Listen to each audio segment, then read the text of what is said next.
1939-жыл. Калифорниядагы Беркли университети.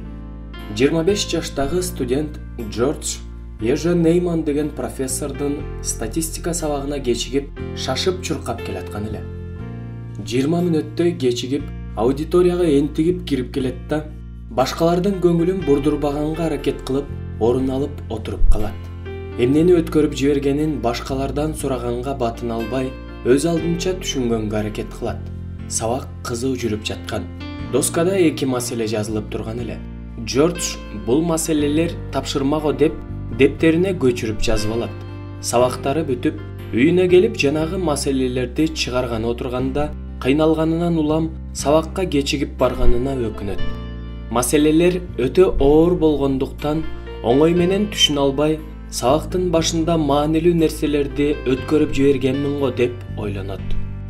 Жанагы студент көп күн бою тапшырмасын даярдап, 2 маселени чыгарып, кийинки жолку статистика сабагында мугалимине дептерин калтырып, маселелерди текшерип берүүсүн суранат.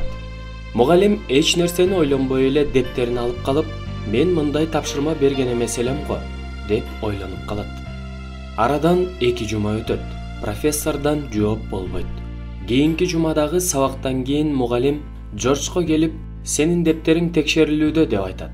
Джордж кабатырлана түшөт. Анткени жакында жарым жылдык окуусу үчүн чечүүчү баа коюлмак. Бир нече күн өтүп, Джорджду деканатка чакырышат. Окуусу жөнүндө кабатыр болгон студент ойлуу болуп кабинетке кирсе, ал жакта декан, статистика сабагынан берген профессор жана бир нече тааныш эмес эркек кишилер турган экен. Джордж бир аз сүрдөнө түшөт. Куттуктайбыз сени, деп профессор Джорджко кайрылат. Студент бир аз абалды түшүнө албай, эмне болду деп сурайт. Ежен Нейман ага жанагы 2 маселенин чыгарылышы жазылган дептерди көрсөтүп, сен туура чыгарыптырсың, бирок бул тапшырма эмес эле. Көрсө, доскага жазылган 2 маселени профессор эч ким чыгара албаган маселе деп жазган экен. Джордж кечиккендиктен ал сөздөрдү укпай калып, чыгарганга киришип, ошол учурдун эч бир чыгаандары чечилишин таба албаган маселени чыгарган экен. Декандын бөлмөсүндөгү бейтааныш кишилер Американын Илимдер Академиясынын математика боюнча профессорлору экен. Алар Джорджду куттуктаганы келишкен эле.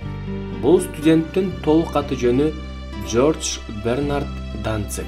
Ал 20-чы кылымдын белгилүү окумуштуусу. Чынында сиздин колуңуздан да көп иш келет. Болгону өзүңүздү жөндөмсүзмүн деп көндүрүп койбоңуз. Джордж эч ким чыгара албаган маселелер экенин билгенде, мен ага киришмек эмесмин деген экен. Сиз да алсызмын деп өзүңүздү басынтып койбоңуз.